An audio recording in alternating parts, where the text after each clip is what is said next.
Good morning, and welcome to our panel discussion on race, equity, and opportunity in America, the trends, the challenges, and the solutions. I am Nonet Sykes. I'm Director of Race, Equity, and Inclusion for the Annie E. Casey Foundation, and I am thrilled that all of you are here to join us this morning. Before we get started, I just want to take a moment to thank and acknowledge Center Stage for allowing us to use their space for today's panel discussion. As you can see, they are currently in the production of Marley, so we are truly grateful that they allowed us to enter their space. They are our neighbor, they're a longtime partner, and they allowed us to use their space while Marley is currently in session. So I haven't seen it yet. I understand it's fabulous. I'm trying to get out here in the next couple of days to check it out, and hopefully you will too if you haven't done so already. So all of you know Patrick, our president, and unfortunately, he sends his regrets. He's unable to be with us this morning. But Patrick has set a very ambitious set of results for our foundation. And we came to the realization that we will never be able to achieve those results without an explicit focus on race and equity in all of our work. So that's what we've been trying to do over the last several months.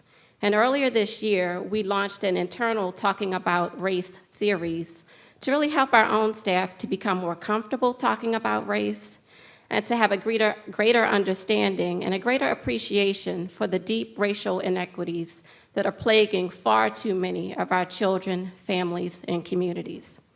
And so today, we invited you to join us in that conversation, to join us on our journey, and to be partners with us as we think about how we can reduce the racial disparities and increase equitable opportunities that are plaguing all of the populations that we serve. And so when I was thinking about this panel and I was thinking about my remarks, I went back and I reread a book that Dr. King wrote back in 1967. And the book is called Where Do We Go From Here? From Chaos or Community. And in that book, Dr. King talked about our nation and that a nation as powerful as the United States, that every person should have a decent house, adequate education, and enough money to provide the basic necessities for one's families. In that book, Dr. King talked about poverty as being the source of world instability. So the Annie E. Casey Foundation, and I'm sure many of you and all of the organizations that you all work for, I'm sure that we truly believe that that value proposition for America still stands true today. But yet here we are in 2015, nearly 50 years later, and we are still a nation where too many people do not have access to the basic necessities they need to prosper. We have a national poverty rate hovering right around 11%. And that means millions of people, many of whom are people of color, they're being deprived of quality jobs, sufficient education, and real access to opportunities. And then bringing things closer to home, right here in our own backyard, neighborhoods in Baltimore are also suffering from generational poverty and a lack of sufficient resources. Just 2 miles away in Sandtown, Winchester, the community where the late Freddie Gray lived, a third of those families, a third of them, are living in extreme poverty. So I know statistics like these, they can be disheartening and they can feel troublesome, but we, like Dr. King, we have to believe and we have to have faith that the story does not have to end here. This is an opportunity moment for us. This is an opportunity moment for the city of Baltimore, and it's an opportunity moment for our country.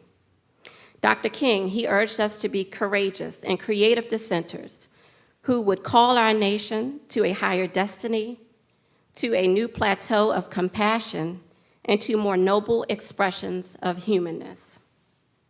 So that's the purpose of today's panel discussion. And it's not only to acknowledge our current challenges and trends, because we can all do that, and the media seems to do that very well and seems to do that ad nauseum, but the real purpose is to really acknowledge the root causes of inequities and to explore solutions and strategies that allow each and every one of us to take action to disrupt the systemic racial inequities that exist in communities across our country. So with that said, I am excited about today's panel discussion, and I'm very pleased to be able to introduce our esteemed moderator for this morning's panel. We have the pleasure today of being joined by PolicyLink founder and CEO Angela Glover Blackwell. Angela is a lifelong advocate for social justice and has worked tirelessly over the past 30 years to promote policies that lift our most vulnerable populations out of poverty. And as Angela moderates this morning's panel discussion, Angela will help us in creating our own narrative around the challenges our communities and our nation is facing and the things that we can do to disrupt the trends that we are seeing.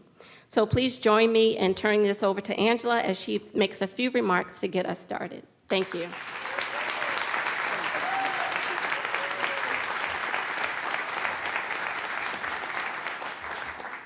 Well, good morning. I am humbled to be here to moderate a conversation about race.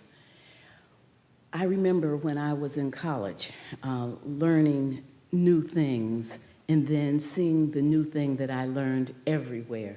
I know you've had that experience, that you learn what the name is of something or you learn a new concept and suddenly it's everywhere and you know it was always there, but you didn't have a name for it. And therefore, it hadn't been called out for you. It hadn't been brought into relief. Race has been brought into relief in this country, and we have to do more than talk about it. We have to solve the problem that predates the founding of the nation, the racism, the exclusion, the disadvantage at which we have placed too many people because of their race, their ethnicity. This is an important moment. I've been around for a long time now. I've been working for more than 35 years, working on these issues. And for me, it is the most exciting moment that I have seen in terms of being able to understand deeply how we've gotten where we are and to commit ourselves to moving forward. The racism that we're calling out has been there all along, but the media is now seeing it, it's bringing it out. People are talking about it in their homes, in their workplaces. We have to figure out how to be comfortable in that conversation. It is uncomfortable, and until we are comfortable, we won't stay in it, we won't search, we won't push ourselves. We've got to get comfortable. We have to get comfortable beyond looking at what's in our hearts or in the hearts of others, and we have to understand what's been baked into the system and how it got baked there. We have to understand, even as we try to change, there are things about the way we systemically do things in this nation that cause the legacy and the impact of racism to continue. We have to be able to disaggregate the systems and understand how they're doing that. And then always we have to talk about solutions.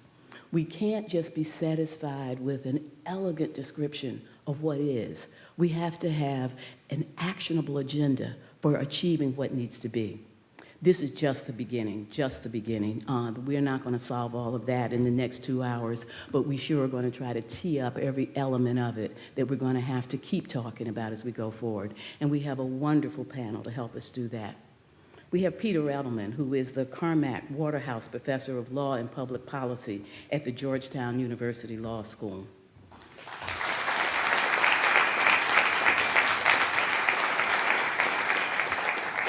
Joseph T. Jones, Jr., Joe Jones, who is the founder of the Center for Urban Families right here in Baltimore.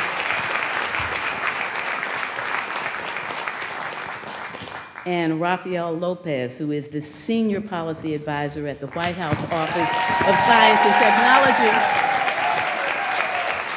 I see he has a fan club. He's held positions at the Annie E. Casey Foundation, and while we're celebrating him, he is also President Obama's nominee for Commissioner of Children, Youth, and Families at the U.S. Department.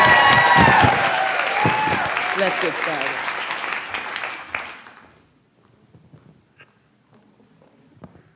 Peter, let's start with you. I want to start off by talking about poverty and systemic challenges that we have always faced. How did we get where we are, though with so many people of color concentrated in poverty and many in deep poverty? everybody knows, right? I'm here to be the first speaker, and what I'm going to say, I think really you all know, and Joe and Raphael live it. But let me say first, I'm just delighted to be part of this, just absolutely delighted. When Nonet talked about the fact that you're all working on connecting race to everything that you do in the foundation, that's essentially what I came here to urge, or know that you're doing it. But we really, it's fascinating might be one word, that we all know that you can't talk about poverty without talking about race in our country. Yet, in our work, whether it's in a political context or a philanthropic context, we've tended not to do that. Maybe thinking, actually correctly, that so much of poverty as an issue cuts across all lines of race and ethnicity. We're a low-wage country now. That affects everybody. At the same time, it disproportionately affects people of color. It disproportionately affects women of color. And yet, we haven't focused, haven't divided our focus, if you will. And so the challenge, Angela, I think, is to be on two tracks at once here. That is to say, we always remember, and we need to say out loud in our work and in our politics, in our governance, that the largest single group of people who are poor are white. That's very important that for people to act on that basis, and that so many things that disproportionately affect people of color are nonetheless also shared as problems with people of every background, of all races and ethnicities. So we need to be doing two things at once. Politically, I would say that on the one hand, there should be a politics of being one America, and at the same time, we need a politics of identity that holds up the particularities of groups, particularly African Americans, Latinos, in the special ways in which the politics have a racial aspect to them. So that's the first point I want to make. On the history that you asked me, Angela, of course, we're so interested, Casey, in so much of its work, you certainly, and I think all of us insist that much of the work having to do with the questions of race are questions of place. And so that's one of the histories. Obviously, there is a deep, deep, horrible history in our country that's even more fundamental than that goes back to slavery in our country, and we're not finished with all of that. But without going through all the details, because there isn't time, and certainly not for an opening remark, the question of place, well, concentration of poverty is not something that's completely racial. Look at towns in the Rust Belt that were vibrant 40 years ago and are almost all white and are now falling apart. That's concentrated poverty as well, Appalachia as well. But the particular history for African Americans is the original segregation that was a combination of state and federally mandated and reinforced by the behavior of banks and realtors and just plain people selling their houses in a way that was legal at the time, discriminatory. And so that's how we ended up, in particular, with these neighborhoods that have the exponential problems, the interacting problems that we see here in Baltimore, in Sandtown, Winchester, and across the country in large cities. So that's the historical point. Last point, and we'll have, I know, I'll get another chance. Several. Thank you. We started, in particular, working on these questions of urban concentrated poverty. I did have a finger in it because Bedford-Stuyvesant in Brooklyn was one of the early places, along with Ted Watkins in Los Angeles and Arthur Brazier in Chicago. Okay. 1 for Ted Watkins, 0 for Arthur Brazier. Got to work on that. And so we've learned a lot, up to and including promised neighborhoods, but we now know, with the work of Raj Chetty and his colleagues at Harvard, that the idea of moving to opportunity has a greater validity than the data up to now we had thought. So when we talk strategically, we have, I would say, a more complex opportunity in terms of lifting up neighborhoods and creating the choice for people to move. So we've learned a lot. Angela, you've taught us more than anybody else that we have to consider what happens in inner cities in a regional context. So with all of the sadness and tragedy and awfulness of what's happened around the country and here in Baltimore, the fact is that when we take this opportunity now, and it is a must, to be leaders in the opportunity that's been provided to us by these tragedies, to put race much more into the dialogue without forgetting the totality of poverty, we do know that we know actually better some of the things that we should be trying to do about it. Thank you, Peter. I actually taught a class at NYU this past semester on race, class, in American cities, and one of the things that the students did was they found those redlining maps and looked at the geography of those and then compared them with concentrations of Black poverty today, and the students were astounded. I wasn't surprised, but the students were astounded when they saw it. It is amazing how that legacy continues. Before I go on to Joe to talk about how this is really playing out in communities, say a couple of more words about how explicit the exclusion was, because as we look at our economy now and we recognize what we're missing in terms of not having strong unions, in terms of not having the kind of safety nets, not having the kind of guarantees that came with the GI Bill and other things, just say a word about how that played out racially, because a lot of people really don't know how baked in the exclusion was.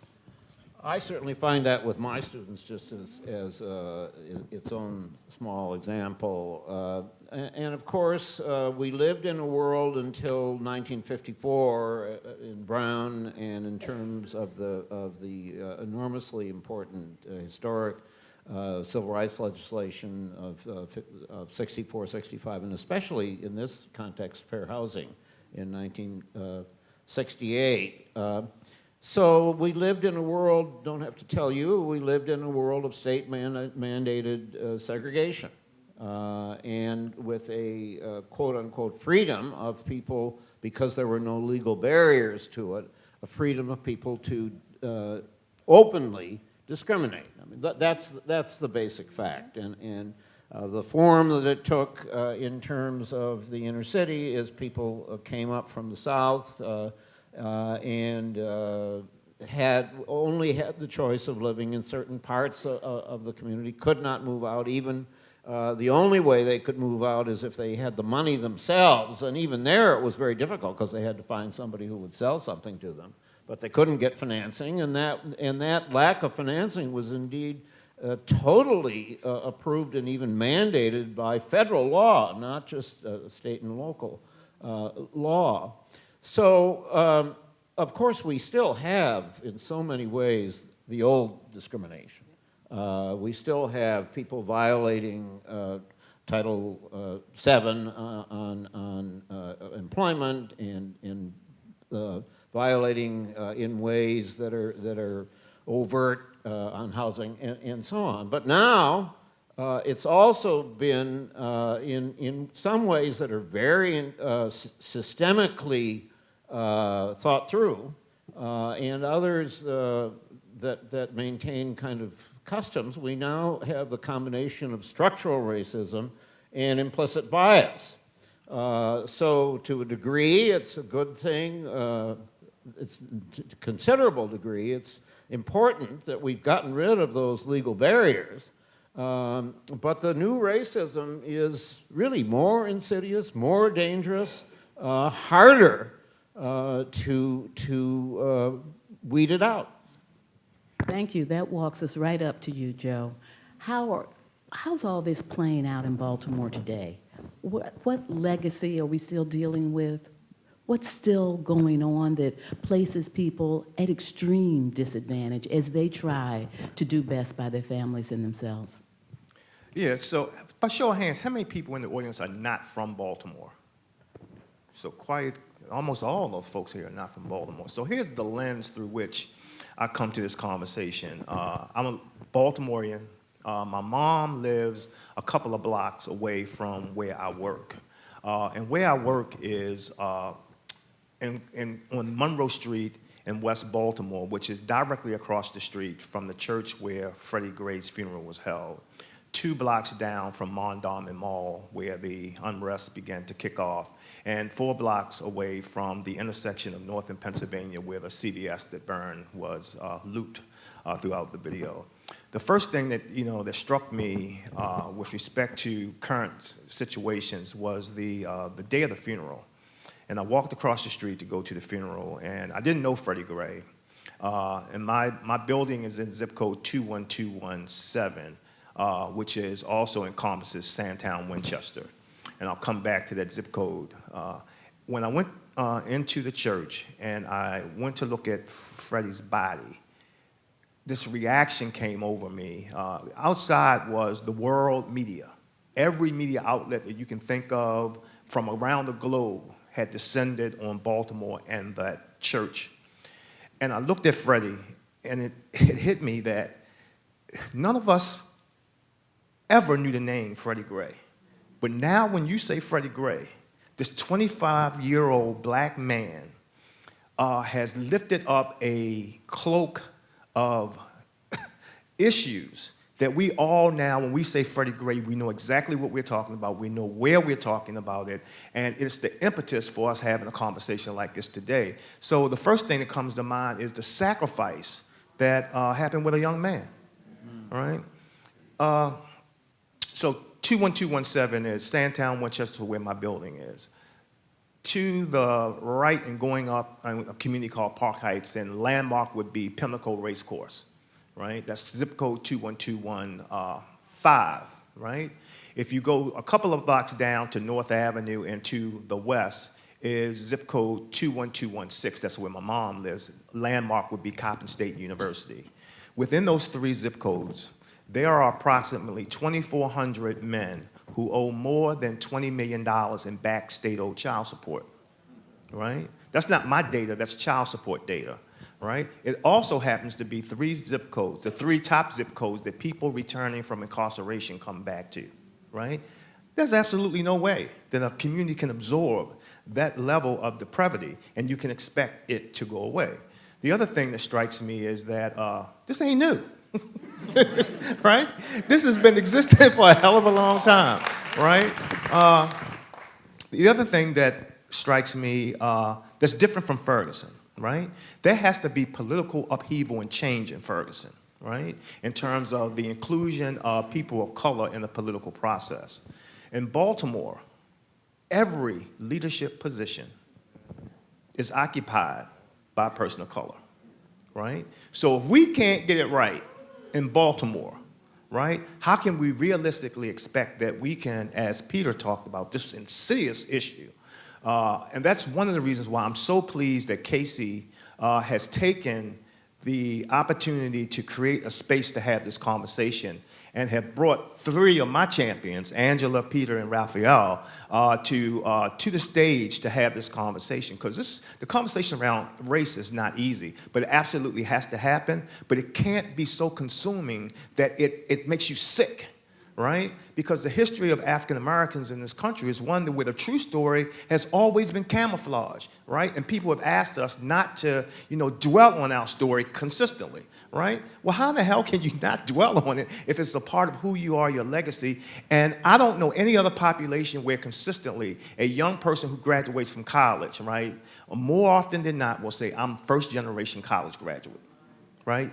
That just is not something that can continue. And so when I think about, the current situation, it's bad.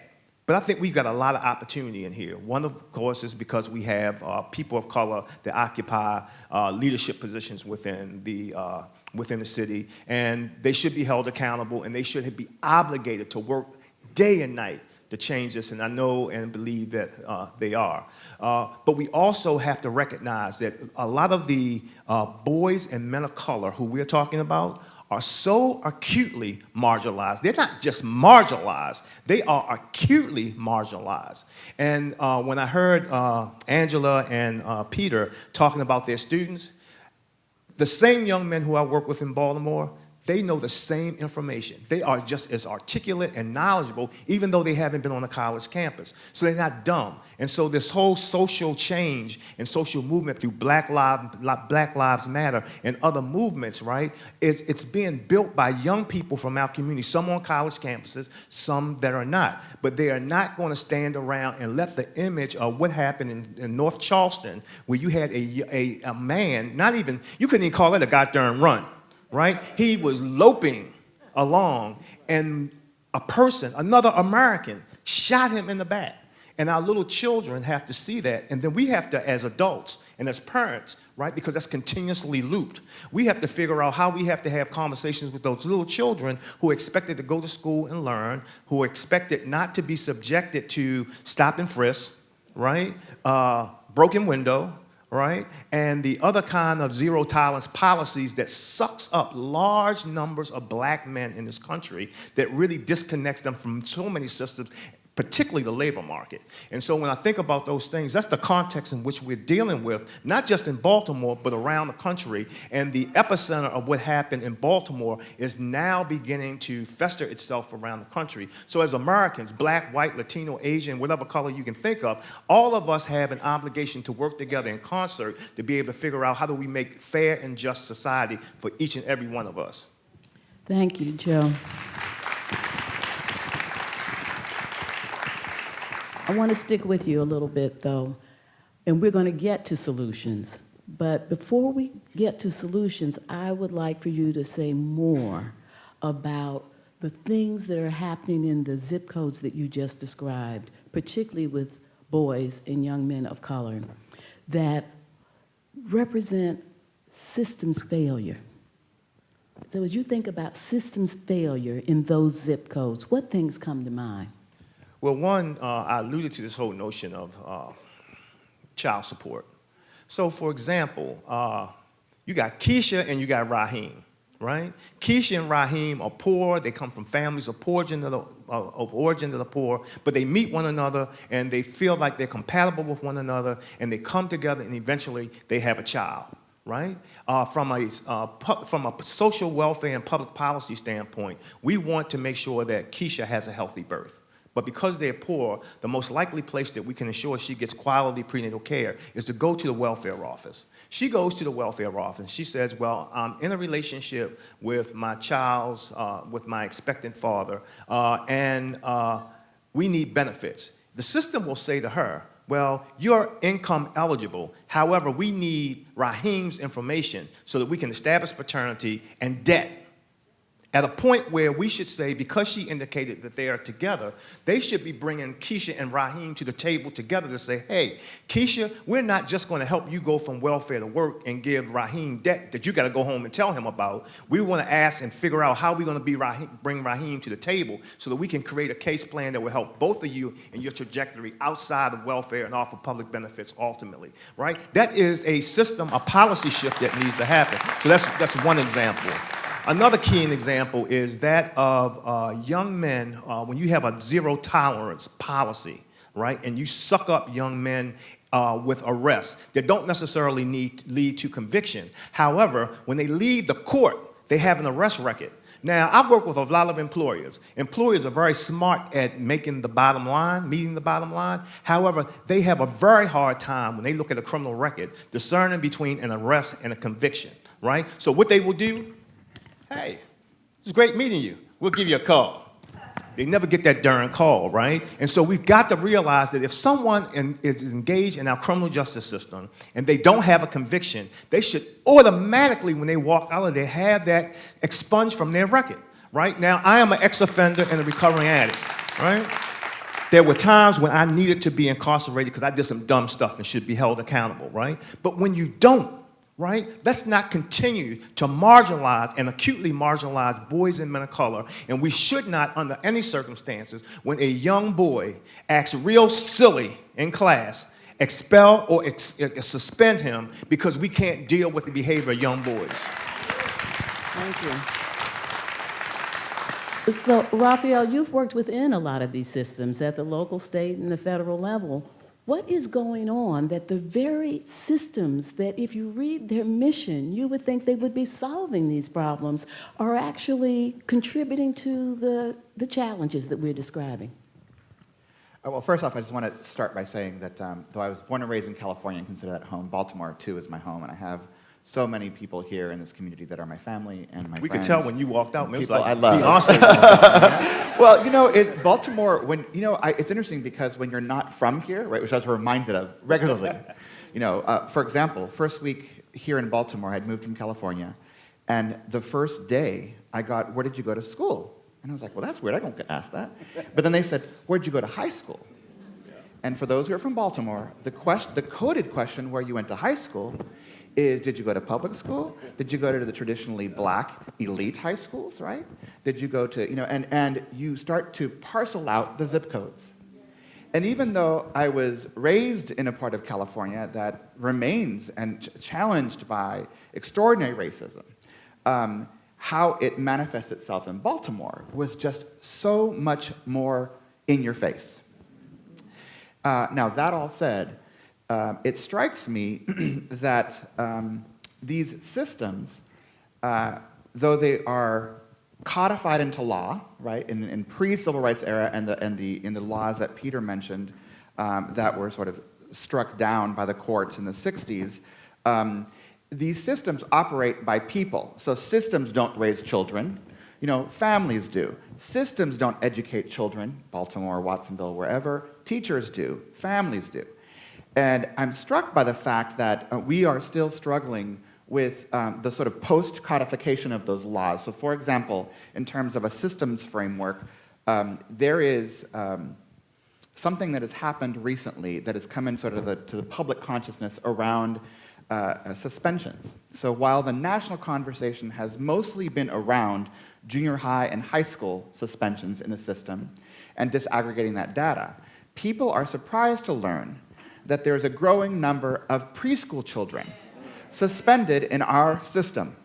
Now, interestingly, the data points to the fact that it is generally our native children, African American children, and Latino children. And the question becomes, what does a child do at 4 or 3 years of age that the solution is, let us kick them out of school and then have no systems to support the family, much in the way that Joe was mentioning, to make sure that these children are on track. So systems respond when people take courageous action, and they themselves in their formal and informal roles, right? Not just the people who have a title, but the people who run the system, the people who run contracts or grants if you work at the Casey Foundation, or answer the phones, or do the accounting, all of the people who have informal power, and quite a bit of it, I might add, someone within the system has to raise their voice and say, this is not okay. Now, interestingly, around the preschool suspension, there is some significant work being done across the country. One coming from communities like Baltimore, throughout Oakland, San Francisco, throughout the Midwest, in tribal communities, because people, individuals raised up and said, we will not tolerate this kind of behavior. It is not okay to suspend at a disproportionate rate young children under 5 years old, who are then, much like their junior high and high school brothers and sisters, then tagged as problem children, right? So now the struggle becomes, where in law or where in systems are we codifying this kind of behavior, right? Well, interestingly, there is new movement from, for example, the Health and Human Services Department around making sure that there's a reduction in preschool suspensions. And it has taken fire. There have been significant conversations across the country because people were, one, surprised, but two, willing to sort of take action on this particular issue. And so point one. Point two, on the issue of sort of systems writ large, having worked at multiple layers, right, in local government, in city and county government, in state government, and with nonprofits and philanthropy, I'm struck by the fact that ultimately, we may name the systems for what they are, but the one that comes to mind the most and has the most significant amount of peer-reviewed studies is the healthcare system. And there was a point at which, during Martin Luther King's final years, he was talking about the inequities in the healthcare system. And there had been significant work done in migrant farm worker communities, who often were at the brunt of lack of access to healthcare systems. And interestingly, though both Cesar Chavez and Martin Luther King shined a light on these inequities, what was stunning was that when the data was revealed to the medical community, be you a physician, a medical assistant, or a nurse, and despite the fact that all of these studies were peer-reviewed, people just couldn't believe the lack of morality with the fact that these professionals were not doing their jobs. Within that, there is a system of implicit and explicit bias. So if you are a person who is poor, for example, and don't have regular access to health care, and you go to a doctor who's making assumptions about you and making judgments about you, and that visit tells you you are not welcome, you are not worthy, you are not responsible, it is highly unlikely that that person will come back to see that doctor, generally during hours that aren't convenient to that family. Now, I give that sort of national example of, peer-reviewed because that's the way in which structurally people understand systems, right? Peer-reviewed journals, lifting up the data. But I want to strip that back down to Baltimore before we continue the conversation, specifically on healthcare. So when I first moved here, one of the first projects I worked on at the Family League was a conversation that at the time Mayor Dixon and the head of the health department started to kick off around the infant mortality rate in Baltimore. So the zip codes that Joe was talking about, let me bring them to life in a slightly different way and talk about inequities in systems. Literally day 2 on the job, I believe, I was at a press conference with the mayor and the health department, and I had to spend all night reading up on what I was going to say about this work that I was going to help lead. What struck me was that there are very specific neighborhoods in Baltimore that when you take a look at the disaggregated data, they contribute disproportionately to the number of infant deaths. Now, most people wouldn't know that Baltimore's infant mortality rate competed with third world countries. Also, people didn't know that the infant mortality rate in Baltimore is what drove up the infant mortality rate in Maryland. And what we did with a colleague, Jenna O'Keefe, who's here in the audience, and several others, was cause a little bit of trouble in this area because we actually took a look at the data that Joe's talking about in disaggregated neighborhoods, and we said, we're actually going to put a stake in the ground on this issue, and we are going to align the system in a very different way, name the beast, and we're going to focus on very specific neighborhoods that are contributing to this infant mortality. And we are not going to do it absence of the family structure and network. It's not just a woman's problem, it is a family problem. It might be the grandmother who... Everybody in that sort of structure is responsible for helping make sure these babies lift up. In the first year alone of the Be More for Healthy Babies campaign, infant mortality was reduced in Baltimore by 18%. Year one. Within 3 years, and Jenna, correct me if I'm wrong, I believe it was 37%. And I'm not sure where Jenna is because I can't see you, but there we go. I think I was right about the 3 years, right? Right. The point of it is systems, right, that are codified into law don't operate on their own. They operate because of people. Doctors, nurses, medical assistants, grandmothers, people, family, fathers, all of these individuals make up that system. And at the end of the day, whether you're talking about chronic absenteeism, or you're talking about infant mortality, or any of the redlining that Peter and Joe and Angela have already mentioned, it is at the end of the day about risk and courage. And you have to be able to, within these systems, at every level of our country, be able to stand up in your own role, whatever that role is, and be courageous and take the risk to name the beast and be willing to work on it. And finally, you have to love the people you are serving. I deeply, deeply believe that anybody doing this work in systems who thinks they're saving children, be it black boys in Baltimore, be it Mexican boys in Watsonville, California, or be it, women who are victims of domestic violence, you can't save anybody, but you can serve them. You can say to them, I believe in you, and I believe that you have the potential to do extraordinary things in this world. And I think if we were more courageous, and we took more risks in systems, and we loved the people that we were serving more, we could take this opportunity that Angela mentioned in her opening remarks and really turn this moment of what is pain for our country and pain for places like Baltimore and turn it completely around. Thank you, thank you.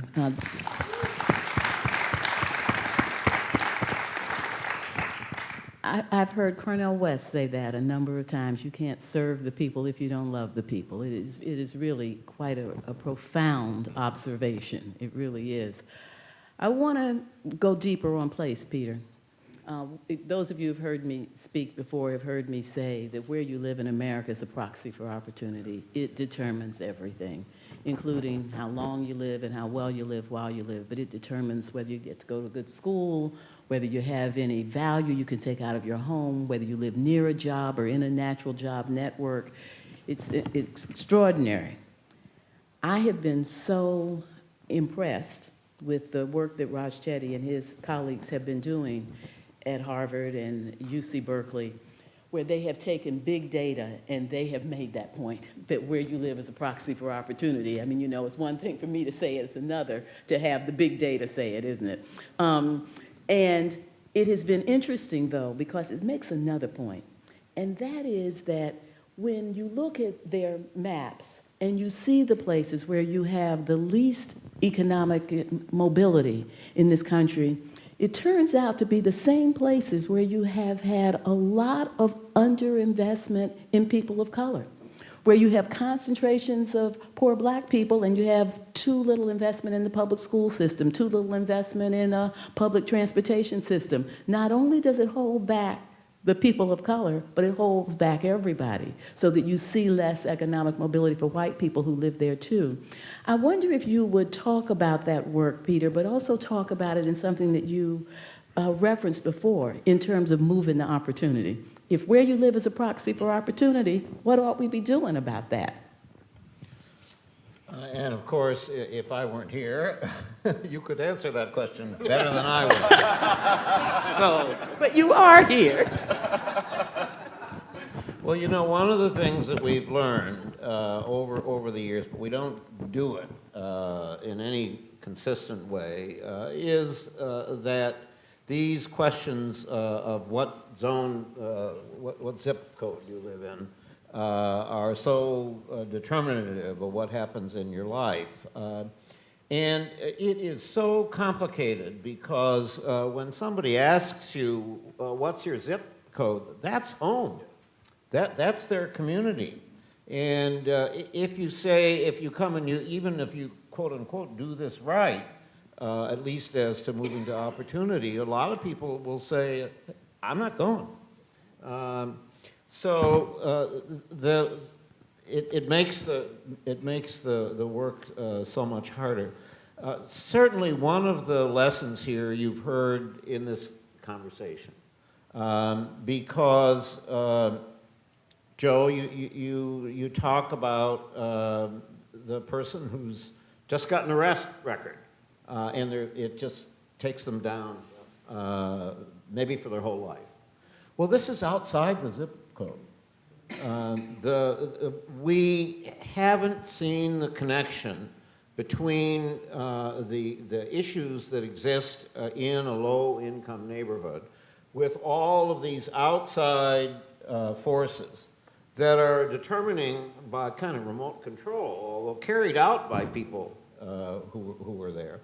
So if you look at Sandtown Winchester, for example, and a lot of you know a lot about it, that when you go back to the Rouse, James Rouse, and all of the work that he led and Casey was involved in, and others, they didn't do so much with these outside forces. The police, they never got to the police, really, to change the behavior, which would be partly within the neighborhood and partly would be the functioning of the whole criminal justice system.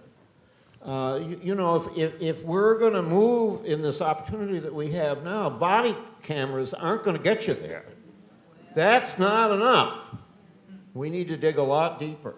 So we need to be talking about the whole question of how we hire police, how we train police on a continuing basis. We need to be talking about the whole question of the sentencing system, including getting rid of expungement.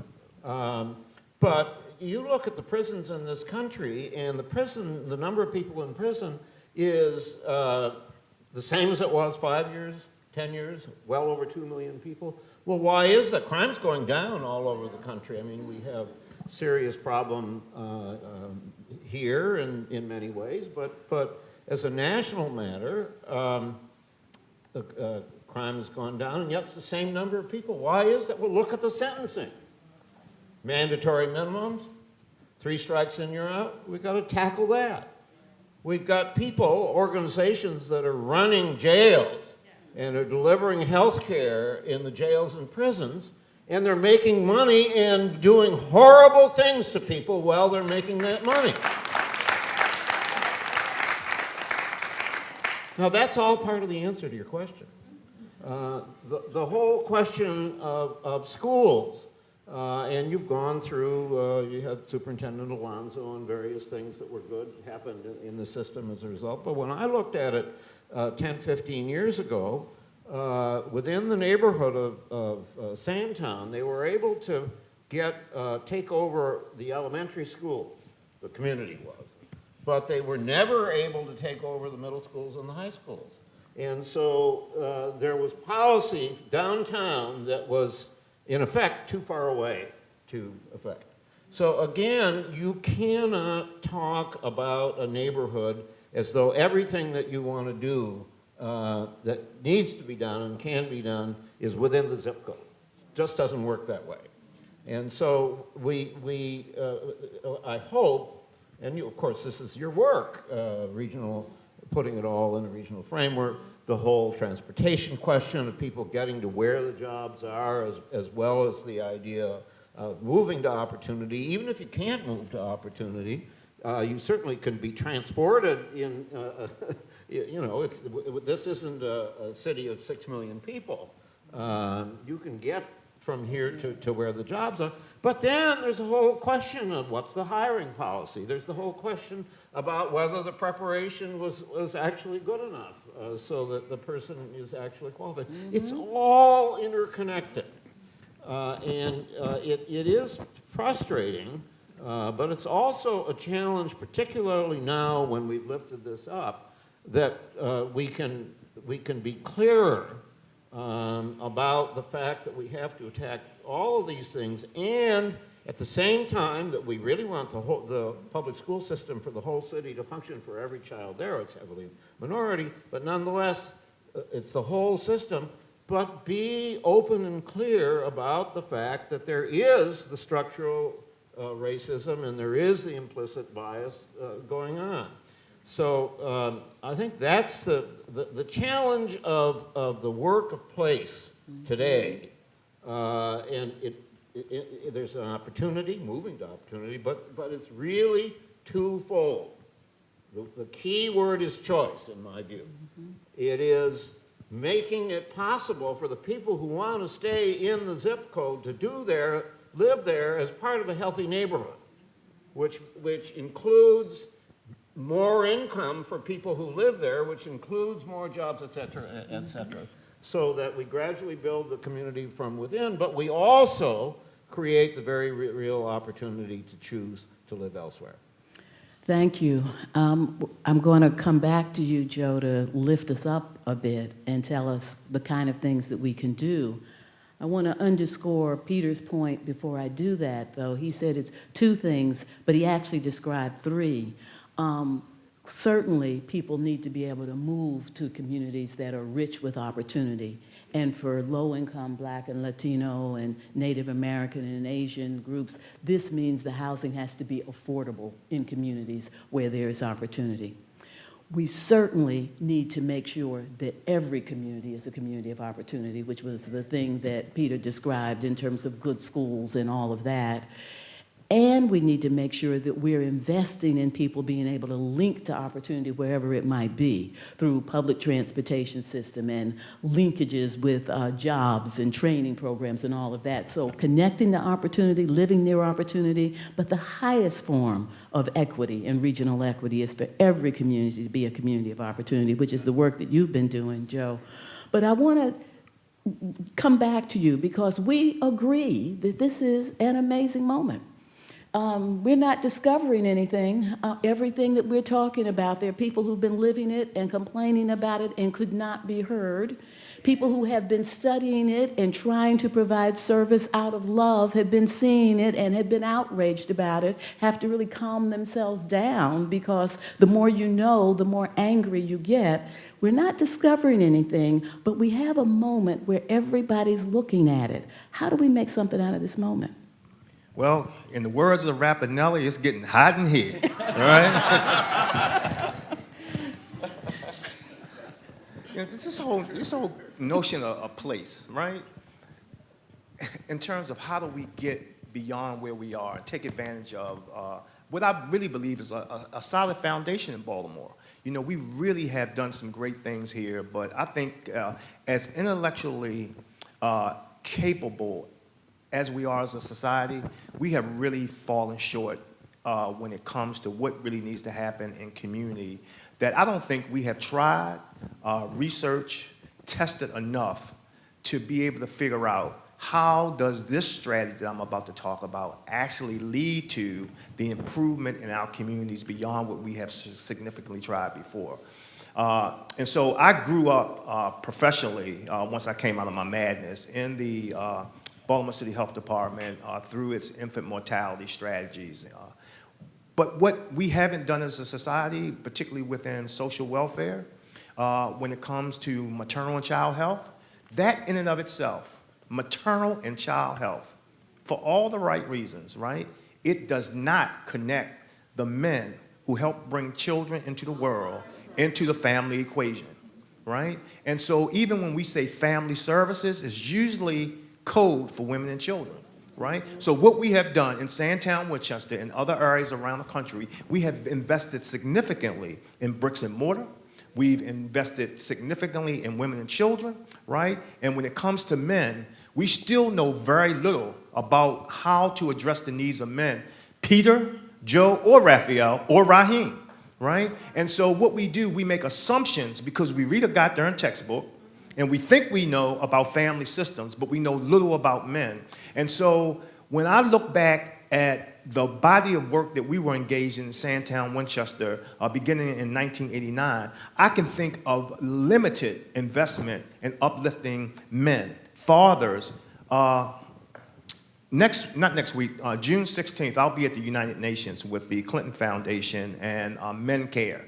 How many people looked at the Super Bowl this year and noticed the change in the narrative relative to uplifting dads in a very positive way? Astonishing, right? So at the United Nations, the Clinton Foundation and MenCare are going to launch this international effort to look at the role of fathers in our communities, right? So this is going to be what I believe is something that we have got to do consistently. We can't allow what takes place in Sandtown, Winchester, and other indigenous communities around the country to be only limited to what we do with women and children, because we isolate the men and we put them on the sideline. And when we have unrest, right, those who are acutely marginalized, who are frustrated, who are left out of the labor economy, right, they do the kind of things behaviorally, right, that are inconsistent with our values, but it makes sense if you think about how we treat the kind of people that we're talking about, right?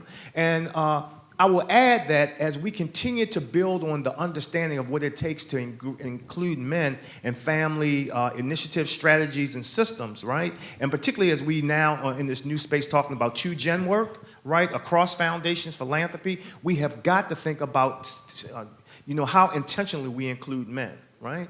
And we can't simply just do it by randomized controlled trials, right? Now, I want to spend a second here just talking about this, right? The stuff that goes on in the communities relative to men, you can do randomized controlled trials and you can get all the quantitative data you want, but we really won't learn the richness of what we need to do and what takes place unless we combine it with ethnographic research, right? And so we gotta continue to build on that and push it. And associated with that is something that really disturbs me, right? So we're having this conversation. My brother's keeper. So I love President Obama, right? I got a picture with my mom, right, in the middle of me and President Obama. My mom's 81 years old. Can you believe how she feels, right? However, right, when we talk about my brother's keeper and other initiatives, we start talking about we're going to invest in boys and men of color up to age 24, 26. What the hell do we do with the ones who are 27, 28, 29 in our community? They ain't going nowhere. Right? So all of the investment that we can put into a community, we're still leaving out a significant segment of the population who are still disenfranchised, disaffected, and their behavior is going to still impact the kind of things we do in our community. And we have allowed ourselves to let that conversation, right, morph organically into something that we've kind of accepted. Yep, 26 years old. If you're 26 and a half years old, you get no services. That's ludicrous. So I'm telling you that if you're engaged in this work and you don't push back against that, and you have a conversation with me about 26 as the cap, you're going to have a really hard conversation, right? That is unconscionable. We can't do that in communities that we expect Sandtown, Winchester, and any other community to thrive.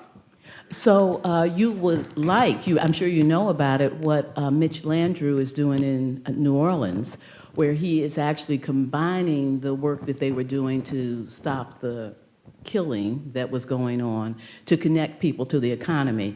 And what he calls out to justify that work is a depressing data point that 52% of all black men in New Orleans from 16 to 64 or without work. And so that is the group that he's targeting. So I want you to tell us about how strategies are emerging to connect people to the economy, to connect people to work, men and women, because I could see us doing the first thing that you've talked about. I could see us including men, and I could see social services and family services actually looking at its systemic racism and hiring people to do something different. But if people don't connect to jobs and good jobs, we're going to be right back here. I know this is part of your agenda. Yeah, I mean, this is the key. Right? First of all, we have to continue to invest in making sure that kids are consistently in school and they matriculate and they come out with a credential that will allow them to be ready for the labor force. And within that, I just don't believe that we should allow people to graduate who can't read and write. Right? And so when we start thinking about grade level reading, I would make sure that when we get to middle school, that before you get into middle school, we understand where you are at that particular point. And if you're falling short, we have some additional emphasis that we place while you're in middle school. Before you get to high school, we assess again to make sure that consistently we improve the potential that when someone leaves high school, they're ready. Right? Because what happens on the back end, you may have a high school credential, but you don't qualify for advanced education or training because either you go into remedial classes at college, right? I was 31 years old in college taking remedial classes. Good God Almighty, do you know how psychologically hard it was for me to do that? I was ready to quit almost every day until I met this young lady who I've been married to for 25 years, who hung in there with me, right? So place and women do matter, right? But we also we find ourselves in a place where we have not recovered relative to the conversation we're having from the move from the industrial and manufacturing era, right, to service, technology, and STEM, right, where the men who we are a large part of our conversation, they have not been able to make that transition. So what has replaced the economy that was once a place where someone with limited education could purchase a house, help pay for their child's education, right, is largely the gap that has filled that has been the drug culture in many of the communities we're talking about. And in Baltimore, we have this thing called the Highway to Nowhere. So it's in West Baltimore where we thought we were going to connect the inner city to the outskirts of the city, but we didn't build the highway, so we took all these neighborhoods, these houses, we dislocated people, and we didn't build jack, right? And so what we have now is large numbers of men who've been sucked up out of the community into the criminal justice system, back into the community, who are not yet in a position where they can be engaged in the labor force. So as we prepare our young people to consistently be in school and then prepare them for the labor market, we got to do something here now. The urgency of now is upon us relative to the large number of men in our community who don't get connected to the labor force and can't. And so the only way that I can think that from a macro standpoint, we can do this and we can do it now, based on not a manufactured need, but a real need. So how many of us drive a car, right, or go over a bridge, and 2 weeks from then, you put your car into the auto mechanic shop because your axle broke, your tire broke, because we had not invested in the upkeep of our infrastructure, right? We know that it is a legitimate need. So we could create a major jobs program just around replacing our obsolete transportation system, our sewer system, in a way that creates jobs across sectors, right? Because you still need engineers for those jobs, you still need laborers for those jobs, you still need specialized apprenticeship-like credentials to be able to do that. We can create that kind of pathway that we can create large numbers of jobs that fits and meets an American need. And most people, if you talk to, will agree to that. However, because of the polarization that we have in DC and other places, we can't seem to get on the same page. And I think that we have to create advocacy around that does not allow America to be off the hook if we really realistically think that we're going to be able to address the large need relative to disaffected men who are not connected to the labor force. Thank you. I have a question for Raphael, but I want to alert you to the fact that in about 5 minutes, I'm going to turn to the audience, so start thinking about your questions. Give me a minute. Oh, sure. No, After him. Okay. So I want to turn to you to help us with this conversation about how we take advantage of the moment, how we deal with the embedded racism in these systems, how we get the systems working on the American agenda, because this equity agenda, just and fair inclusion into a society in which all can participate, prosper, and reach their full potential, while it continues to be a moral imperative, it's become an economic and a national imperative, because we are becoming a nation in which the very people who have been disproportionately left behind will be the future. The fate of the nation is depending on us getting equity right. So we've got to think about it that way. Raphael? That's as if I can answer that in 2 minutes. But, right. It's funny because when thinking about this conversation, one thinks like, what will the conversation turn out to be, right? And the notes I have are things just in case. And I wanted to get the words right. And I wanted to read something that Cesar Chavez said, because I think it's really important, because it's so appropriate to what you just laid out. And Cesar Chavez, for those of you who do not know, was the leader of the farm worker movement. And when I think about this discussion on stage, I think about what a unicorn I am from the zip code that I come from in California. My family came to this country as migrant farm workers. And I'm the first to graduate from high school, the first to graduate from college, the first to graduate from graduate school. And that in and of itself makes me a unicorn in a way that it shouldn't, right? And the fact is that there are many, many people in this country who have versions of that story, right? Joe mentioned them earlier. So Cesar Chavez led the farm worker movement to try to make sure that people who worked in the fields were treated with dignity, and that they were able to have things like, for example, water, as they picked the very fruit and vegetables that we continue to eat all over the world. And he said, once social change begins, it cannot be reversed. You cannot uneducate the person that has learned to read. You cannot humiliate the person who feels pride. You cannot oppress the people who are not afraid anymore. And when I think about what you said, Angela, that's what came to mind, because what strikes me is that there isn't one solution to the framing that you gave. There are many, many, many, and there are going to be some that are going to be particularly appropriate for Baltimore that may or may not be particularly appropriate for, Houston, Texas, or a tribal community in Montana. But the thing that I think is universally important for all of us is to, be the change we want to see, which is that there are some responsibilities that strike me that we have failed to embrace as a country, and this is my personal opinion. I think the notion of being a citizen, small c, has gotten away from us. And the question of what is our responsibility for each other, what is our responsibility to each other, and how do we change these systems that have pervasively and structurally excluded so many people? I think one of the issues that we have to take on is the notion of actually voting and access to voting. When I think about how people are put in place in these systems, be they political appointments in a city, in a county, in a state, in a federal government, when I think about the unelected staff that help run these systems, when I think about the foundations in this country, Casey being among them, who fund quote-unquote think tanks that are helping produce the quote-unquote knowledge that is shaping through white papers how we think about programs, all of that is interconnected in a very complicated system. And if we are not able to articulate and name the importance of holding those systems to account and those people to account, we are not going to see the kind of change that all of us want desperately to see in this country. So I think that ultimately it comes down to sort of taking back our own democracy in a very profound and different way. So, now that I'm a citizen of DC, I was reminded last fall that my vote doesn't count. And I have to tell you, and this is very important based on what Angela said, because if you think about the history of the structure of Washington, D.C., carved out of Maryland and Virginia, when you vote in Washington, D.C., technically there's an oversight committee that has responsibility for things like the budget, even though we have, quote-unquote, self-control and self-rule by a mayor. Most Americans do not know that you can literally not elect a congressman or congresswoman or a senator.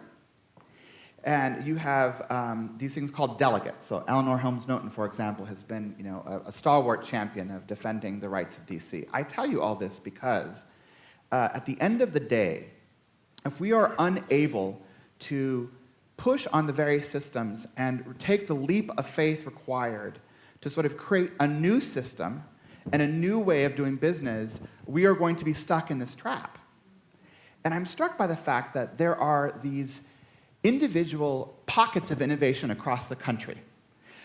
Angela's work at PolicyLink has been one of the few places nationally that has been able to lift up where communities of opportunity have begun to thrive.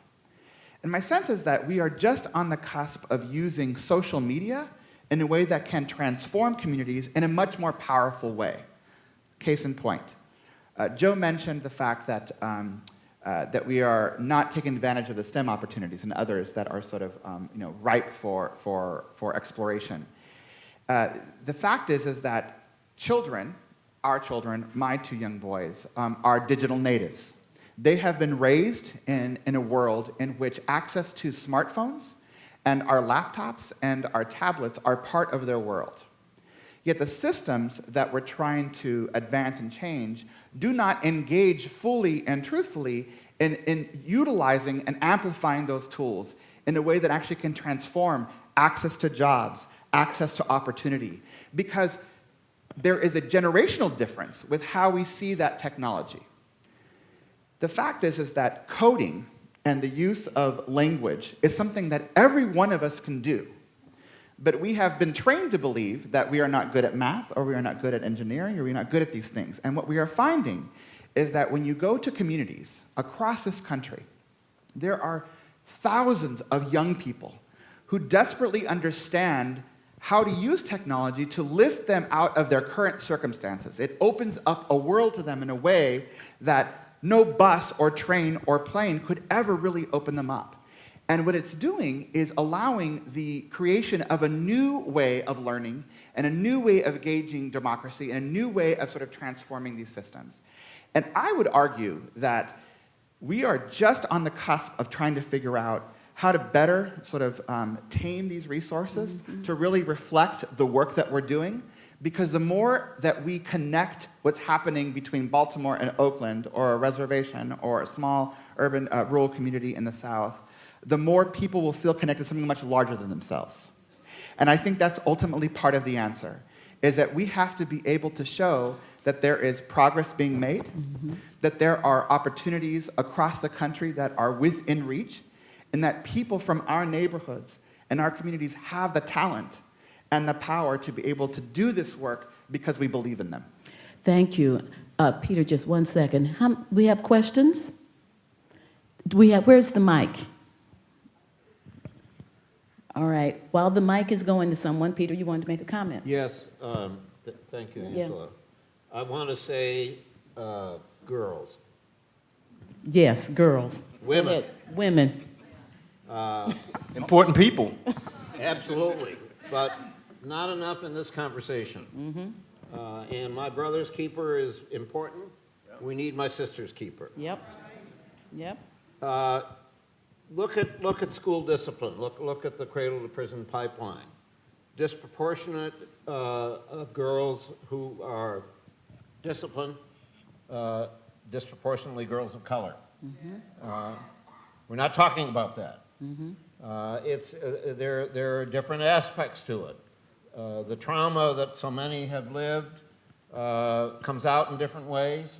We're not paying attention to it. That's number one, and that relates to what happens in terms of as life goes on. As she grows up, you talked about, Raphael, about those jobs. Look at the numbers on girls of all races, but especially girls of color in relation to STEM, in relation to health, the kinds of new good health jobs that we're going to have, things that relate to science and technology generally. Girls aren't players.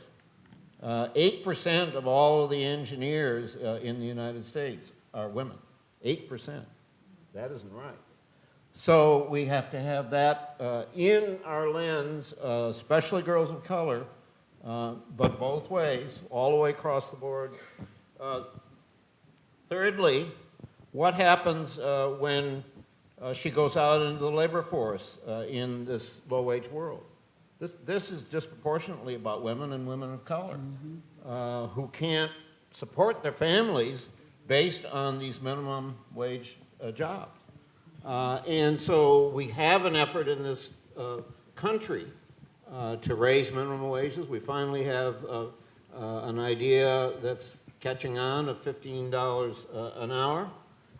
Everybody who's concerned from the point of view, everybody, but also everybody from the point of view of color, should be out on the street and working on it. And SEIU and others are doing that. It's terrific.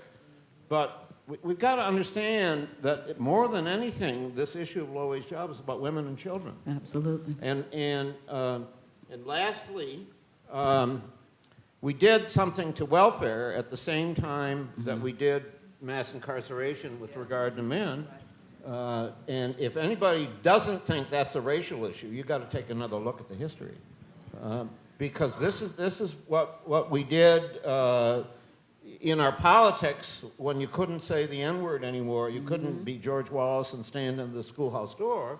They started locking up the men, and they started a 30-year war on welfare. Yeah. Now, we want people to work. That's a whole lot better, but we have destroyed the safety net in our country. It doesn't exist. Welfare doesn't exist anymore in half the country. And we're not facing up to that. We have 6 million people in this country, and this is about women and children. We have 6 million people where the only income is from food stamps. So I want to talk about girls and women. Thank you so much. Thank you. First question. Good morning, and thank you for an extraordinary panel and for the truth and the authenticity.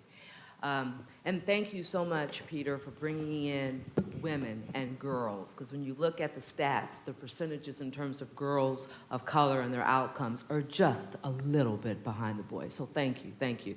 I wanted to ask a different kind of question, though, which is about the work that you're seeing on the ground, or the work that you're seeing in terms of governmental systems and policies. Where are you seeing the discussion around compassionate and accountable capitalism? So I am sort of unique because I spent 7 years in working in capitalism and working for financial institutions. And I've spent about 12 years working in philanthropy, and I've spent now 16 years working in government. And what I clearly know, and your papers have, in your extraordinary work, Angela, has really lifted this up, which is the interdependency and the connection. When you bring home the fact that it is now an economic imperative that we deal with these disparities and we deal with this issue of racism, we have to bring in the contributing factors of where our business, of where the system of capitalism itself contributes to this. So I'm curious about whether it's locally here in Baltimore, the work of philanthropy, government, joining in the authentic conversation around the role of capitalism, as Thank well you. as you get I've my got question. it. Thank you. And I'm going to take the second question at the same time. Yeah. Well, I can't believe she said that, because my note here was money. And it seems to me that this country has an idea of itself that's not correct. That prior to the end of World War II, this was a rich country, but it was not an equitable country. It thrived on the backs of people who were being paid nothing or very little. So this notion of the middle class, to me, is a rather new notion. So we had this golden age of 40 or 50 years of prosperity. There was so much money, we had to give it away, right? The America we have now is the America that we were. So when I hear people talk about, let's take back my America, well, you have, and here we are. So these constructs of race and sexism, ageism, and all the other kind of things that we use as tools to help a select few, relatively speaking, in a country of 310 million people, amass a tremendous amount of wealth and keep it seems central to this conversation. And I don't know how we get to it. And I'm not being antithetical, I think, to the conversation around race and equity and opportunity, but I think we have to factor in that this conversation should be framed inside of a reality that really dictates against the sharing of wealth. Good. Got it. And I'm going to take this question, and then we'll come back to the panel. Great. I wanted to really invite the panel to talk about how we bridge across communities of color on common issues related to reducing barriers to opportunity, especially given the fast-growing demographics of Latino and immigrant communities. And so I made a short list and would love to sort of get your sense of that. One is, I think there's a common issue related to the impact of law enforcement on communities of color and in immigrant and refugee communities. That is, immigration enforcement is resulting in child and family separation and families going into detention centers that are not in the regular domestic system.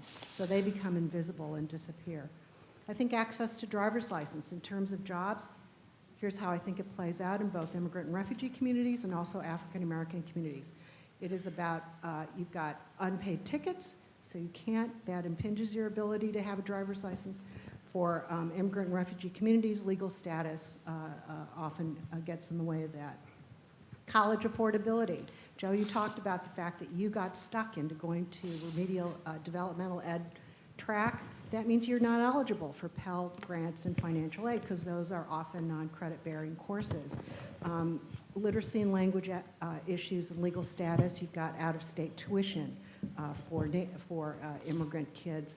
And then building savings and wealth for unbanked and underbanked. Once again, identity documents, where are those institutions, financial institutions cited versus the predatory lenders that view low-income communities as VIP customers and are open. So I just sort of, what are the bridge issues that we as communities of color have a common agenda around that is not just place-based, but really is about access to opportunity? Thank you. Great questions. You ready to jump in? Which one are you jumping in on? I was going to summarize them, but obviously you don't need me to do that. No, go ahead.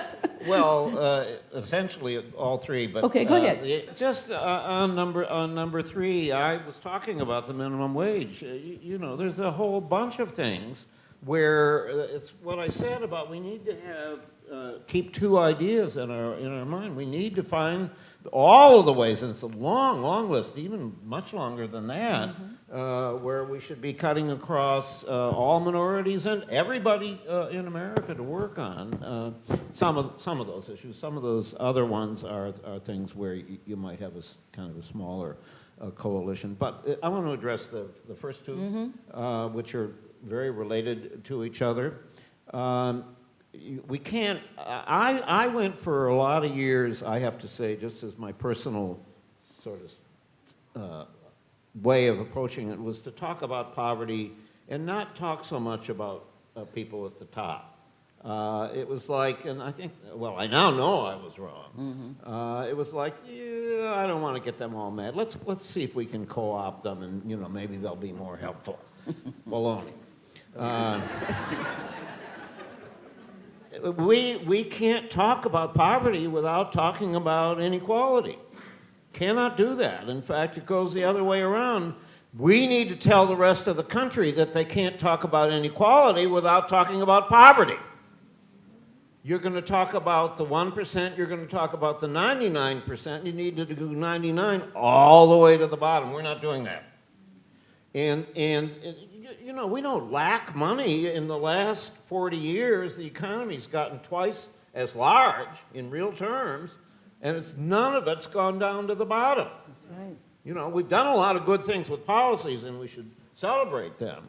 But all of the new money and wealth has gone to people in the top 1% and really the top 100th of 1%, and so on. There's a poll yesterday in the New York Times, and this is so important. Majority of people in this country are worried about inequality. That's good. Then you break it down, and I hate to say something about political parties. This is a right C3 operation here. But Democrats said that public policy has to play a role in dealing with inequality. Essentially, the rich have to pay their fair share, but it goes much more than that. What's happened to Citizens United, what's happened with gerrymandering, what's happened with the Koch brothers and all of that, I'm afraid for our democracy. It's not just the economic power, that yields political power. So we absolutely have to have it. But the Republicans, only 4 out of 10 said that they thought that public policy had anything to do with it. That's a huge challenge. Thank you. Joe? Yeah, I'd like to focus on that. The young lady who posed the first question about capitalism, business. She's looking for accountable, compassionate capitalism. Yeah. So I don't know that I would look for compassionate, right? If it comes, fine.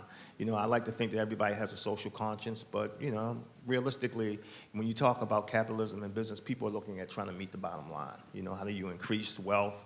But relative to the recent unrest, what I've noticed as a result of, you know, and prior to, we've had a lot of investment in Baltimore in certain areas. One area that, you know, is most known to people is out in the harbor, right? We really put a lot of effort and investment into in the harbor and stadia, right? In certain parts of the community, we've had investments in other areas. But in many parts of the city, there has been no investment. And a lot of the areas that I'm talking about where there's no investment are the ones that come to the forefront of the American psyche because of the unrest, right? However, out of that, a few things happen that are forcing business, not because of their social conscience, maybe a little bit of that, but more so because of the bottom line. So a few things happened. One, there was a Baltimore Orioles game that was played. There was not a fan in the stadium. The economic reverberation of that, right? Not just in terms of what happened with concessionaires, but what happened with bars, pubs, and restaurants in the periphery, right? Secondly, also related to the Orioles, there were 3 home games, right, that was to be played here that there wasn't a reciprocal home visitor schedule. So these 3 games then got transferred out of Baltimore to the other team's home stadium, right? Those games will not be made up, right, in Baltimore. So you've lost the economy for the 1 game where there were no fans, 3 games that won't be made up, right? We also instituted a curfew, right? During the time of the curfew, businesses had to close, right?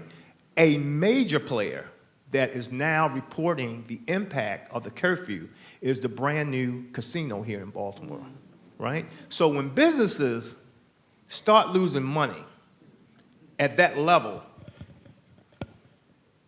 you might want to infer compassion has something to do with it, right?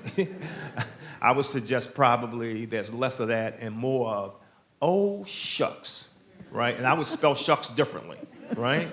So there are now folks who are looking at what took place and said, this can't continue, right? Because they're smart people, and they're aware that what has been uncovered is the kind of stuff that usually, if you come to my house, right, and I see your car pull up and I didn't know you were coming, I sweep the dust underneath the carpet, right? And I hope that you don't see the dust, but the dust is still there. But what we've uncovered is the dust that has gone on in our communities, and I think everybody now is aware of it. So how do we take this opportunity and moment in time to engage folks in the business community? And I would think that, and hope that one of the things that Casey would do is also to think about now, how do we engage the business community a little bit more in terms of what needs to go into community to create and change the structural divide that exists so that they can meet their bottom line, and we can also help them to develop more of a social conscience. But as long as they're at the table bringing their intellect, right? Because they're good people that work in business. I'm convinced of that. I know a lot of these folks. I got employers in my bandwidth of folks that are hiring black men with criminal records,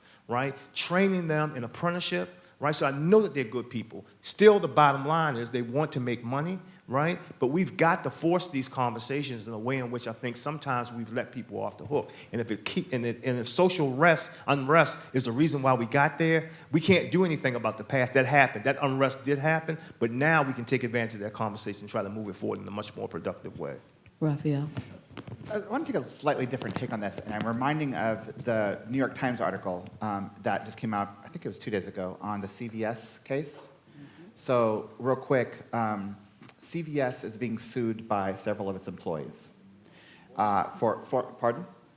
Former employees, yes, former, that's true. Well, they all worked there, and they're doing it because there was a system of explicit bias and explicit racism around staff being directed to follow and to essentially name or African American and Latino customers because they are, according to some of the supervisors, were more prone to steal. Why I bring up that case right now is that I was reminded of sort of the things that Irene brought up, and Peter's response of yes is a correct response. All those things matter, Irene.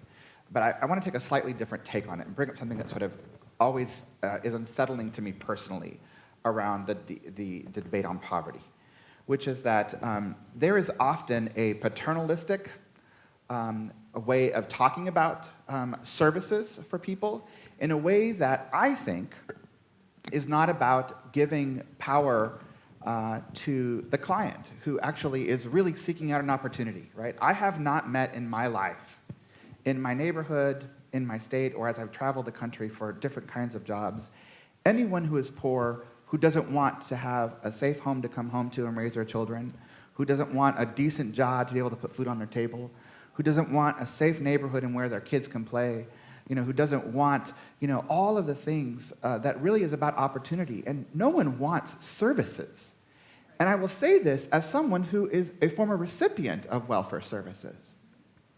And I'm struck by the fact that in the context of our national conversation, sometimes it is over-intellectualized in such a way that we diminish the power and the talent of the people who are just trying to live and to live their lives and to give their families a better life, an opportunity. And I would challenge all of us, myself included, that at the end of the day, people need help to get by and to move up in life. But what they want more than anything is to just give themselves an opportunity to change whatever course they've been dealt with or whatever hand they've been dealt with. And we can look at these questions from a variety of perspectives, right? There's a ton of amazing work, theoretical frameworks around systems theories and complex theories, complexity theory, how all things are interconnected. But I would simply say the question I think we should all walk out with today is, what might your community or your job look like if we simply started to ask ourselves, what more can I do in my role to lift up and to honor the people that I am serving? And I think every single one of us has that opportunity. And if we did that more often, I think we'd have more compassion in how we serve our communities. I truly believe that we would have less division on these issues. And because I really believe, I was in North Carolina a couple of months ago for a conversation on reducing the dropout rate, and it was disproportionately African American. And in that room, the majority of the people in the room were white. And if I used a political lens to look at the likelihood of their political affiliations, one could argue that in this, I think it was South Carolina, that they were probably majority Republican people. I spent the day with these folks. Throughout the course of the day, but for one sort of clear political commentary that was sort of anti-democratic and anti-President Obama, the people in this room cared deeply about those kids. And they wanted desperately to figure out how to provide a life opportunity for these young people. And I was struck by that because when I left that day and was flying back, I thought to myself, if I had to just do a sort of hardline cut of politics, I would say, these are Republicans who don't care, bringing up this ideological conversation. And I just believe that at the end of the day, they really do care, and we have to find a way to connect with people in a way that we just don't know how to do. And if we strip away all of the sort of baggage that we bring to our work, and again, the sort of paternalistic perspective, I think we'd actually all be better off. Because at the end of the day, we'd actually be able to see the person that you are, and the talent and the integrity that you bring to the work. And I think that part of it, this notion of our humanity and our love that we don't often talk about in public spaces, particularly in places like this, is desperately needed now more than ever. And that, I think, is what gives me hope about all the things that have been brought up in the last couple of Thank questions. you. Are there other questions? You come down while you're coming, and if there's another, because this is probably the last round, so don't think that you have 15 more minutes to think about your question. I wanted to pick up on the first two questions about capitalism and the larger structural issues, because they relate to the third question. We absolutely need to take advantage of the fact that our economy is still in crisis. It is still in deep crisis. And we're not going to get the economy right if we don't figure out how to get the equity agenda right. So we need to really understand that we have a wide open moment, not just a moment to talk about race, but a moment to talk about the economy and how it is dependent upon the entrepreneurship, the leadership, the workforce readiness, the 21st century problem solving, all of those things that we need to have come from the very people who are being left behind. The economy desperately needs it. And we're stuck in this inequality moment that is not working for anybody. The middle class is not stable. We haven't even begun to really uncover how people who were white and in the middle class are hanging on by a thread. Poverty is deep and concentrated and worse than it has ever been, and we have got to do something about it. And the structure is going to keep things just as they are if we don't come up with big structural solutions. And related to the third question about what do we have in common, what we have in common is that if we can solve these problems for the most vulnerable, we will solve them for everybody. And that is the only way to solve problems for everybody. If you try to solve for the elite, you solve for the elite. If you try to solve for the middle class, you might solve for the middle class. If you solve for those who are most vulnerable, it's going to cascade all the way up. And so that's the way we have to think, how to tell that narrative in a way that while this may be focused on someone who has vulnerabilities that you may not see in yourself, that if we look there, we will find a way to really unleash the potential of the nation. And when we unleash the potential of the nation benefits. 1, 2, 3, and then we'll close up. Hi. I was just wondering if you could speak towards the potential of a local and national truth and reconciliation conversation in how it might develop risk and courage and shift from saving to love. Thank you. Yes?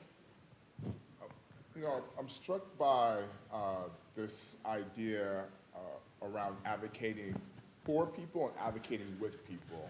And I've been in a lot of spaces where I've seen us talk about race, where there's 300 very intelligent people, but we're talking about another population that's not in the room. So we're advocating for parents of color, but there's no parents of color there. We're advocating for children of color, but youth voice is not there. How do you, in your respective roles, check that? How are you advocating with the communities that you talk about, and not just for the communities that you talk about? Thank you. Yes. Hello, I'm the president of a nonprofit that supports and advocates for neighborhoods all around Mondawmin Mall. So we sit right where that redlining map is, and when you put the other map on top of it of disinvestment, that's the community that I support and I advocate for. And so my question is, how can the neighborhood associations and the nonprofits that are on the ground that have held up this city basically with no resources and just God's help and getting out there and talking to people to get people to realize that these neighborhoods are viable, how can we continue to bring, now that I'm being brought in conversations, I've gone from being the spooker set by the door to now being the voice of the West Side, right? So I've been saying the same thing for I don't know how long about what we need. Now all of a sudden, because of the unrest, now we're heard. So now I'm being pulled into rooms where I probably normally wouldn't be pulled in, rooms that I've been asked to go in but have not for whatever reason. Now I'm being pulled into these rooms. So how can I get them to understand how important it is to support these nonprofits that are on the ground? Not just with programming dollars, but with operating support, because that helps to sustain these neighborhood communities, organizations that have been holding up the city all along. Thank you for your question, and thank you for what you do. Last question. Thank you. Peter, you've been talking about girls and women. And what we haven't talked about is the trauma that girls and women experience when they're violated, when they're physically and sexually violated. And what I'm finding at the bottom ground, working with women and children, is that almost 100% of them have experienced violence against them by men. And so I don't think that we can get a healthy society unless we address that piece. And how do we do that?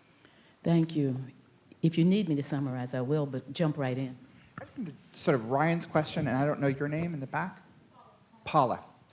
You know, Martin Luther King once said, you may not be able to see the whole staircase, but take the first step in faith, or some version of that. I am such a true believer in that. And I would say, bottom line, you got to put a stake in the ground somewhere, and you got to try. So what does that look like, right, sort of practically?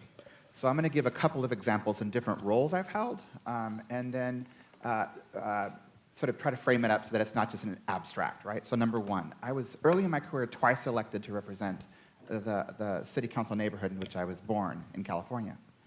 And the neighborhoods had historically been the home to multiple kinds of immigrants. Recently, now Mexican, but Filipino, Chinese, Yugoslavian, et cetera. And at the time, they would give every council member literally a key to City Hall. And the neighborhoods were literally across the street from City Hall and encompassed all this industrial area. And most of the people I served were Spanish-speaking, and many of them were undocumented. And I would do this thing where I would make banners and say, you know, Council Member Glover Blackwell, Mayor Edelman, Governor Jones. And I'd put it on there around their neck, and we'd go into City Hall. And I would walk them through what it was like to walk into that council chamber, many of which was the first time they had ever stepped foot in that council chamber, and walk them through what it would be like to sit on the dais of those chairs and to be the governor or the mayor or the council member. And I swear to you, unscientifically, I didn't have an evidence-based practice model for it. The way they sat changed. The way they spoke changed. Everything about them, most of them farm workers, changed because they got to sit in the seats of power. And I felt like I didn't have, at the time, any way to connect what I was trying to do around economic development and jobs and after-school programs and all the various things that we actually ultimately did do in a regional context. And that one exercise that we did multiple times allowed people to get a glimmer of what it was like to walk into a building that ultimately was really theirs. So taking that first step was just trying. It was just trying something. And there were many, many, many things in that role that I failed at miserably. But on that one thing, it was transformative. 2, the issue of bringing authentic voice to the work that we do. I don't care what it is that we're doing. If you are talking about children, youth, and families writ large, you need to have some representation of them in the room. And it is far easier to not have them in the room, right? Because it's actually easy to over-intellectualize and theorize about what they believe and what they want and what they think. You know, that's easy to do. It's harder to do the other. And I would say, again, on a practical notion, how you have conversations with people matters immensely. Just having them. And 2, breaking bread with each other. I cannot tell you how often food, every one of us in this room, I kid you not, has a tradition of family and culture, whatever that family and culture is by biology or by structure. We build these communities, right? And when we break bread together, and when we are willing to have courageous conversations, or simply a conversation, how are you today, Ryan? How is your son doing? How are you feeling? These kinds of things seem so simple, but matter immensely. And I think that every one of us has both a right and a responsibility to do that in a more authentic way, using both our formal and our informal roles to open up doors and use our positional power, whatever it is, to allow more people to enter the conversation. I desperately believe that if we did that more often, more people would feel included, more people would feel respected, and more people will feel honored. Because then we say to them, you have something to contribute. You have worth. You have value. And that is powerful. You know, earlier this year, I told the story earlier about Keisha and Raheem, this couple who receiving public benefits. So we worked very hard with our legislature, and we got a bill passed in the legislature in 2013 as a pilot, and in partnership with Casey and the Alley Evaluator and the state of Maryland through the Department of Human Resources, which is where our child support, family investment, and TANF programs are. So we meet monthly, and the bill was coming up for continuation. And so our legislative champion called me sort of like on short notice, said, hey, the bill's going to be heard tomorrow. Can you come down? I said, yep, but I need to be able to bring, one of the families with me. And he said, sure, do you know who it is? I said, right now I can't tell you. We'll figure it out. So one couple who was going to go, and one of the initiative does 2 things. It works to help them increase their relationship skill, but get both of them into the labor market at the same time. This particular couple was working, so they could not get off to go. So we had another couple who had just finished the program, weren't yet employed, and I didn't know them all that well. So I get them in my car, and to go from Baltimore to Annapolis, where our legislature is about a 35-minute ride. And so I'm doing the coaching as we go. So I'm getting to know them, they're getting to know me. I give them a pad, each one of them a pad with an ink pen, and said, look, let's just talk about this bill, let's go through it on the fly, right? And they're looking at me, and I'm not quite sure they got it, right? So I'm out here on blind faith. This can go north, or this can go south, right? But I firmly believe in the people that we work with, and if you give them the space, they can do their own advocacy, right? But I'm still not really sure, y'all, right? So we get down there, my legislative champion, he starts off, the chairman of the committee here is him, that's his boy, so we're good there, right? Asked me for my little testimony, kind of good there. Then it's time for the couple, right? And I'm like, okay, let's see what we got, right? This couple, right, took that car ride, dissected that bill, right? And when they started talking, right, the entire committee, right, started asking them questions, right? Me and my legislative champion, we sat back in the gap. We didn't have to say another word, right? They talked about the value of what it meant to be engaged in services, building their families, what they wanted to do economically. And at the conclusion, the chairman said, I'd like to have a favorable vote now. He didn't say, I'd like to have a vote now. He said, I'd like to have a favorable vote now. And as we went out into the hallway after the hearing, all of these legislators came out and talked, particularly to the dad, right? They told him how much it meant for them to see him in that hearing talking about building his family with his partner. And I think the more that we can give people the opportunity to be advocates for their own lives, the more we can influence policy and change in ways in which I think we can be helpful, but I think we can't do as much justice as the folks that we care most about can do. Thank you, Joe.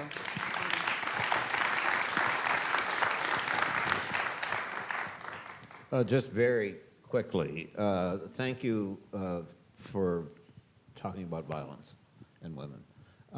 I did, when I talked about the trauma that girls have that shows up in some of the things that happen in school that do require a response, not the response that's given, it's because they've been subjected to violence by somebody, whether in the home or in some way. There's so many kids who were girls in child welfare who were there because of trauma, violence that's been in their lives. And in too many cases, this leads to trafficking, to which our response is to treat it as a crime instead of something that someone needs help. So thank you for that.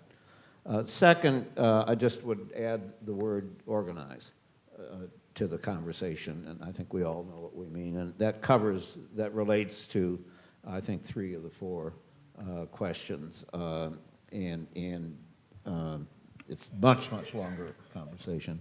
And finally, Angela, on the question of the focus on the economy and the big structural answers, we talked about infrastructure. The fact is, we need a conversation about the structure of our economy, where jobs come from in our economy, whether the combination of the private and public sectors that we have now is going to get us there in terms of jobs that pay a living wage. There are large national needs. It isn't just infrastructure. Start there.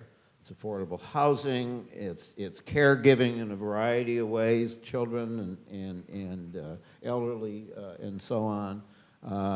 There is going to be a new set of healthcare jobs. It's happening. But we need to be talking about all the ways in which we have these national needs. Doesn't mean people on a public payroll, but it needs public funding. And that means there has to be a serious national discussion about the amount of revenue that we take in and that takes us back to inequality. Absolutely. We are not a poor country. We need to stop acting like one. I just want to comment on the question about those people working in communities to make a difference. The tagline at PolicyLink is lifting up what works, because we believe that local leaders are national leaders. They are solving the nation's problems, and we need to be able to understand what they are learning. We need to fund them appropriately to be able to do what they're doing, and we need to lift up what is being learned into policy so that these good efforts don't just remain a one-off, but we're actually embedding what we know so that we can reach the level of scale and inclusion that we need. I thank you for a really engaging conversation.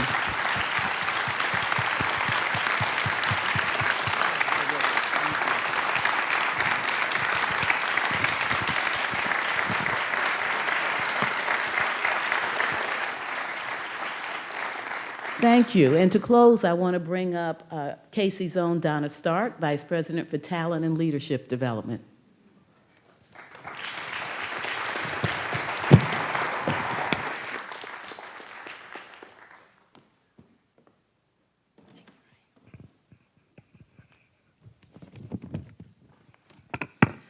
Wow.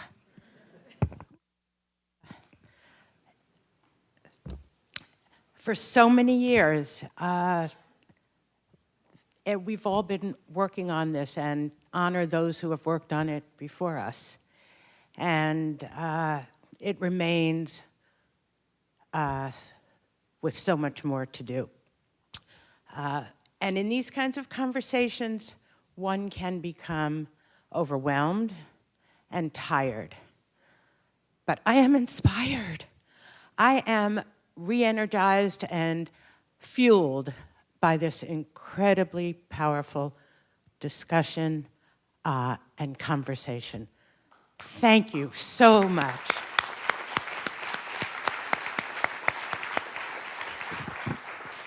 Oh, I'm breathless from you, my goodness. Get to rehearse. In closing, there's just a couple of brief remarks. Of course, some thank yous to Nonet Sykes at the heart of this.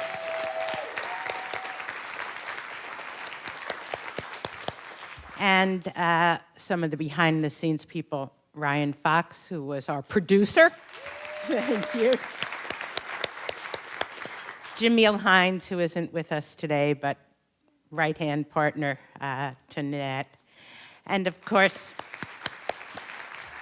Angela, not just for today, but for a lifetime. And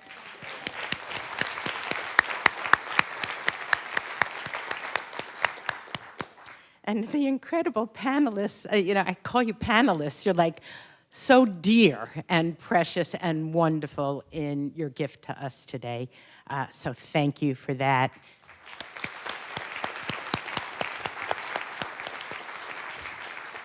And the pleasure of having Casey Fellows. I want to just say a shout out to Ryan and Shana and Carla, who were able to work with Nonet to integrate this into the Fellows Weekend. Thank you, as always, to our trustee, Joe Madero, who sits side by side with us in the work and on these issues. So thank you also.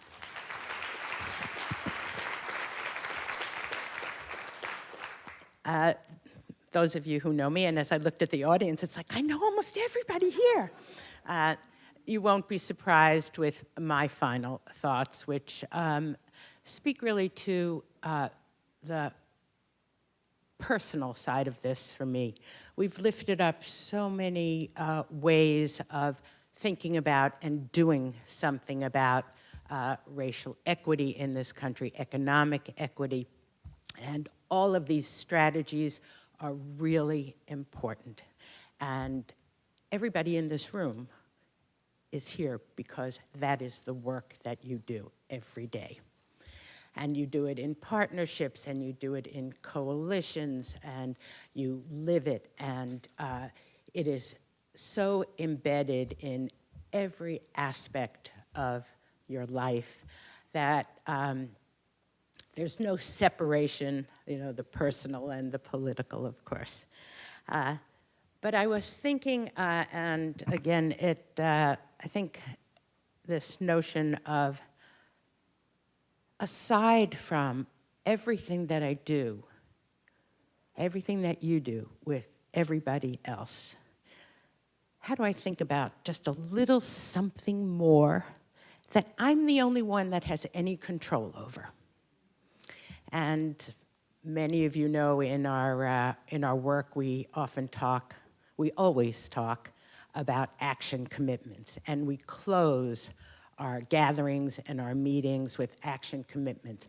Our action commitments are public statements about what I am going to do and what I am going to hold myself accountable for, and making it public what you can now hold me accountable for.